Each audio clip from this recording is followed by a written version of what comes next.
چیز دو گے تو اس طرح صبر کرو گے، برداشت کرو گے، اپنے اوپر جبر کرو گے، دل نہیں چاہے گا مگر دو گے، تو اللہ رب العزت فرماتا ہے جتنا صبر کرتے جاؤ گے اتنا میں تمہارے ساتھ ہوتا جاؤں گا، ان اللہ مع الصابرین، اتنا میں تمہارے ساتھ ہوتا جاؤں گا۔ اللہ رب العزت نے حضرت ابراہیم علیہ السلام کو آزمایا، فرمایا وَإِذِ ابْتَلَىٰ إِبْرَاهِيمَ رَبُّهُ بِكَلِمَاتٍ فَأَتَمَّهُنَّ قَالَ إِنِّي جَاعِلُكَ لِلنَّاسِ إِمَامًا۔ یہ موضوع تو آگے آنے والا ہے، لیکن یہاں میں سے اگر اللہ رب العزت کسی امتحان میں ڈالتا ہے، کسی آزمائش میں ڈالتا ہے اور بندے سے مطالبہ کرتا ہے کہ یہ کر گزر، اور بندہ کر گزرتا ہے، تو اللہ فرماتا ہے انی جاعلک للناس اماما، میں پھر اسے وقت کا امام بنا دیتا ہوں، وقت کا امام بنا۔ ہم ڈرتے ہیں کہ کیا ہو جائے گا، اللہ فرماتا ہے کیا ہوگا، لوگ تجھے پہلے امام بناتے تھے، پھر میں خود یہ سٹیٹس تجھے عطا کر دوں۔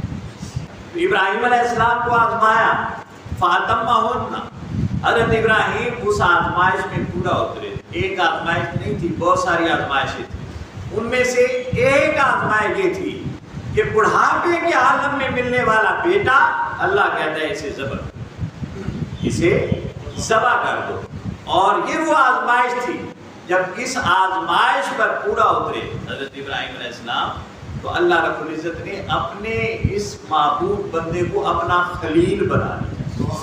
کیا بنا لیا؟ تو خلیل بننا اتنا آسان کام نہیں ہے۔ ہم کہتے ہیں کچھ کرے بھی نہیں اور بہت کچھ کہلائیں، کچھ کہلانے کے لیے کچھ نہ کچھ کرنا پڑتا ہے، خلیل بننے کے لیے اولاد تک کو ذبح کرنا پڑتا ہے، اور ذبح ہوئی نہیں ہے، ذبح ہوئی، وہ تو آزماتا ہے نا، وہ یہ چاہتا نہیں کہ ذبح کر دیا جائے، وہ آزماتا ہے، وہ ایسا ہونے نہیں دیتا، تو یہ ہمارا اس پر بھروسہ نہیں ہے۔ وہ چاہتا یہ ہے کہ بندہ اپنے آپ کو میرے حوالے کس طرح کرتا ہے، اور جب بندہ اپنی انتہا کو پہنچتا ہے، اس آزمائش سے پہنچنے سے پہلے خود رب کی ذات اسے آزاد فرما دیتی اور آزمائش سے نکال دیتی، آزمائش سے نکال دیتی۔ یہ ہے خلیل، پسندیدہ ترین چیز کو اللہ کی راہ میں قربان کریں تو اللہ مقام خلیل عطا فرمائے، اپنا پکا یار بنا لیتا ہے، پکا یار بنا لیتا، اور اس سے اوپر پھر کچھ مراتب ہیں، اور ان سے اوپر ایک درجہ ہے جسے حبیب کہتے ہیں۔ کیا کہتے ہیں؟ یہ حبیب کہلانا اور خلیل کہلانا وہ اتنا آسان ہے، یہ اتنا آسان، وہ پنجابی نہیں لینڈ میں یاد آ گئی، وہ کچھ بندہ ہے نا باہر کھلوتا کوئی نوتے کہیں پوچھا جانے کون ہے، جانے میں شیر خان ہاں، جانے اندر لگا جانے کتے کو ڈر لگنا نہ کیوے شیر ڈرنا کہنے کو پیا کتے کو ڈرنا پیا، یہ ہے جائے شیر، وہاں ایسے شیر نہیں چلتے، وہاں وہ شیر چلتے ہیں جو سب کچھ رب کی بارگاہ میں قربان کر دیتے ہیں، تب خلیل بنتے ہیں، تب حبیب بنتے ہیں، تب وہ خلیل بنتے ہیں اور تب حبیب بنتے ہیں۔ اللہ رب العزت نے اپنے محبوب کو حبیب کب بنایا؟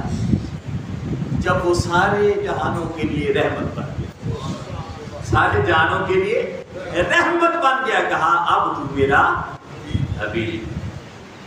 تو کچھ دینا پڑتا ہے، کچھ دینا پڑتا ہے، اپنی رحمتیں نچھاور کرنی پڑتی، اپنا سب کچھ قربان اور فدا کرنا پڑتا ہے، تب بندہ مقام خلت پر پہنچتا ہے اور خلیل بنتا ہے۔ اللہ رب العزت خود بشارت دے رہا ہے، فَبَشَّرْنَاهُ بِغُلَامٍ حَلِيمٍ، ہم نے ایک ایسا بیٹا عطا کیا اور خوشخبری دے رہے ہیں ہم، حلیم جو بردبار ہے، صبر کرنے والا۔ اللہ نے اسماعیل کو پیدا صبر کے ساتھ کیا، صبر کی دولت عطا کر کے پیدا فرمایا۔ جب تک انسان میں صبر نہیں ہے اسے کچھ میسر نہیں آتا، جتنا صبر کریں گے اتنا ان اللہ مع الصابرین، اللہ تمہارے ساتھ جڑتا ہے۔ بندہ صبر کرتے کرتے اس کے ساتھ جڑتا ہے، اور جتنا یہ جڑتا ہے پھر اتنا ہی وہ بھی جڑتا چلا جاتا ہے.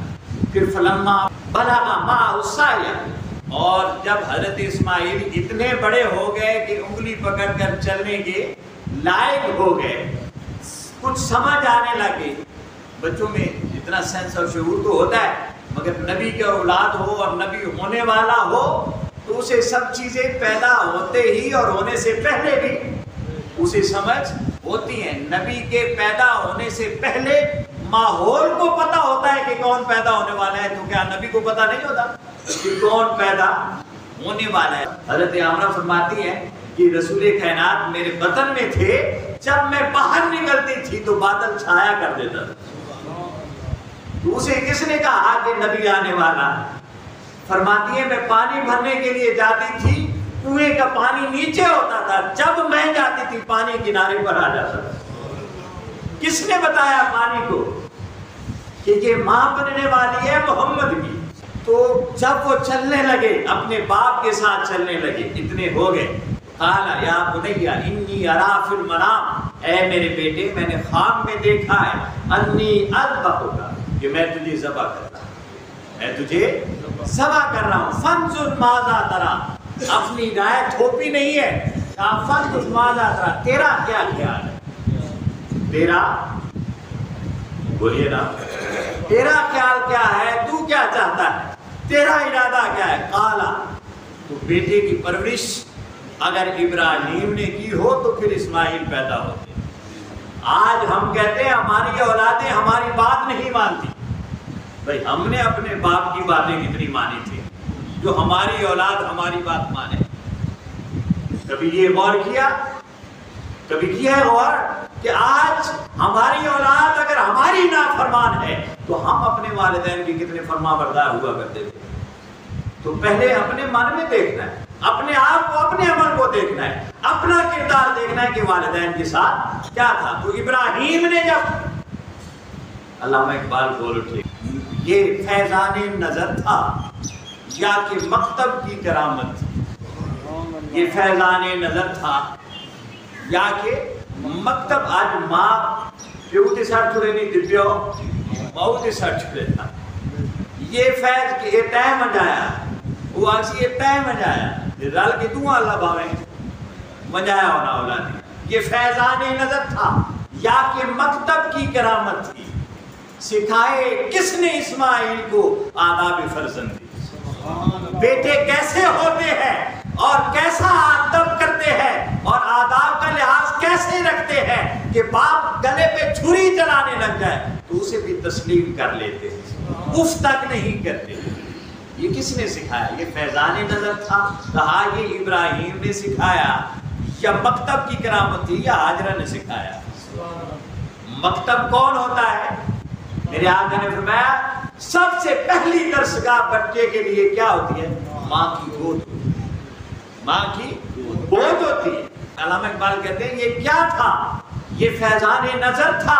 ابراہیم نے اسماعیل کو پالا ہے یا ہاجرہ نے یہ تربیت کی ہے؟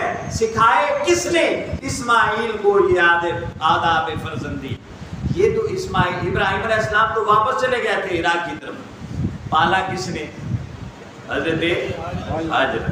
پالا کس نے؟ حضرت ہاجرہ نے. آج ہماری مائیں اگر ہاجرہ کا کردار اپنا لیں تو بیٹے اسماعیل جیسے پیدا ہو سکتے ہیں، ہو سکتے ہیں. میں نے کہیں بات کسی اور تناظر میں ایسے کی نا تو کہتے ہیں وہ تھے. کسی کو بندہ کہتے ہیں نا کہ سیدنا غوث اعظم جیلانی نے اتنا ایسی عبادت کی ہے، حضرت داتا گنج بخش نے ایسی عبادت کی، وہ تو اللہ کے ولی تھے. اور خدا کے بندے دیکھو کہ ولی بنتا کیسے ہے. تو ہر بندہ ولی بن سکتا ہے، محنت کرنی پڑتی. نبی بننا اللہ رب العزت کے اختیار میں اور وہ بناتا ہے. ولی تو ہر کوئی بن سکتا ہے محنت کر کے. وہ تو وہ نہ تھے، صرف وہ نہیں، وہ ان کی تربیت کو اپنائے، ان کے کردار اور اسوہ کو اپنائے تو ہر بندہ اس طرح ہو سکتا ہے. وہ تو جی جاگ لیتے تھے، وہ تو جی عشاء کی نماز سے صبح، عشاء کی نماز کے وضو سے صبح کی نماز پڑھ لیا کرتے تھے. وہ تو بہت پہنچے ہوئے لوگ تھے، تو صرف وہ تو نہیں تھے نا، ہم بھی. تو یہ بہت بڑی ایک ہمارے ہاں بیماری کہ ہم نے ایسا نہیں کرنا، کیونکہ وہ الگ لوگ تھے، ہم الگ لوگ۔ تو تربیت کی حضرت ابراہیم کی زوجہ مطہرہ حضرت ہاجرہ نے کہا قال یا ابت افعل ما تؤمر، اے ابا جان آپ کو جو حکم ہوا ہے نا وہ کر دیں، وہ یہ نہ دیکھیں کہا کر۔ آگے جو جملہ ہے ستجدنی انشاءاللہ، اللہ نے چاہا تو من الصابرین، میں صبر کرنے والا ہوں، آپ مجھے صبر کرنے والا پائیں۔ اس کا مطلب یہ ہے کہ یہ جو خود سپردگی ہے اس میں سب سے بڑا ہاتھ صبر کا ہے۔ صبر اگر ہمارے اندر نہیں ہے تو کچھ بھی میسر ہوتا نہیں ہے۔ قرآن میں ایک اور جگہ وَاسْتَعِینُوا بِالصَّبْرِ وَالصَّلَاةِ، استعینوا، بولیے نا، استعینوا بالصبر والصلاۃ، صبر پہلے ہے نماز بعد میں۔ صبر مدینہ سے مکہ اور مکہ سے کربلا تک صبر ہے، اور کربلا کی عصر میں 10 محرم کی عصر کے وقت جو سجدہ کیا ہے وہ صلاۃ ہے۔ صبر کا فاصلہ لمبا ہے، صلاۃ کا فاصلہ 1 سیکنڈ کا بھی نہیں۔ ہم نماز پڑھتے ہیں مگر کبھی پوچھا نہیں نماز پڑھنے والوں سے کہ تم نے نماز کیسے پڑھی۔ اس نے بڑی خوبصورت بات کی تھی، نمازاں کیویں پڑھی دیاں اللہ دے سامنے، نمازاں کیویں پڑھی دیاں اللہ دے سامنے، نمازاں کیویں پڑھی دیاں اللہ دے سامنے۔ یہ شوق بھی، یہ طرز بھی بطول دے پتراں تے مک گیا، بطول دے پتراں تے کیسے پڑھنی ہے یہ ان سے پوچھو۔ صبر کتنا لمبا ہے، 20 سال حسن کا صبر ہے، اس سے پہلے علی کا صبر ہے، اور پھر حسین کا صبر ہے کربلا تک، اور پھر صلاۃ، پھر یہ صبر کے فاصلے لمبے ہوتے ہیں، یہ منزلیں بڑے مشکل سے طے ہوتی ہیں۔ سجدہ کرنا آسان ہے، صبر کرنا مشکل۔ ہمیں نماز سکھائی جاتی ہے، نماز پڑھنی کیسے ہے یہ کبھی سکھایا نہیں جاتا۔ تو نماز سجدے کے لیے صبر ضروری ہے، اور صبر کیا ہے یہ حسین سے پوچھیں، صبر کیا ہے یہ حسین سے پوچھنا پڑتا ہے۔ عرض کی ابا جان آپ مجھے صبر کرنے والا پائیں گے، کیسا پائیں گے؟ صبر کرنے والا۔ اب حضرت ابراہیم علیہ السلام لٹاتے ہیں بیٹے کو، الٹا لٹاتے ہیں، سجدے کی حالت ہے نا، الٹا لٹاتے ہیں، اور سجدے کی حالت میں توجہ کدھر ہونی چاہیے کہ ابھی گردن کٹے گی، مگر توجہ کیا ہے؟ وَلِلَّهِ الْحَمْدُ، ساری تعریفیں اسی کی، ساری تعریفیں اسی کے لیے۔ تو یہ منزلت ہے، یہ مقام اور یہ مرتبہ ہے جو آج کا دن ہمیں یاد دلاتا ہے کہ اپنے آپ کو رب کے اس طرح حوالے کر دیں، اپنی خواہشات کو اس کی خواہشات کے تابع کر دیں، اپنی ضروریات کو اس کے مطالبات کے تابع کر دیں، اپنا وقت اس کے لیے صرف کریں، اپنی جائیداد، اپنی عزت، اپنا سٹیٹس، اپنا وقار اس کے لیے اس کے نام پر فدا کر دیں، تو اللہ رب العزت کے لیے مقام عطا فرماتا ہے، مقام خلت عطا فرماتا ہے، اپنا خلیل بناتا ہے اور اپنا حبیب بناتا ہے۔ اللہ رب العزت ہمیں سنت ابراہیمی ادا کرنے کے ساتھ ساتھ انداز اسماعیلی بھی ادا فرمائے، صبر اسماعیلی بھی ادا فرمائے، اور اللہ رب العزت نے جو اپنے بندے کو اپنا خلیل بنایا ہے اس خیرات خلت کی خیرات ہمیں بھی عطا فرمائے۔ وما علینا الا البلاغ۔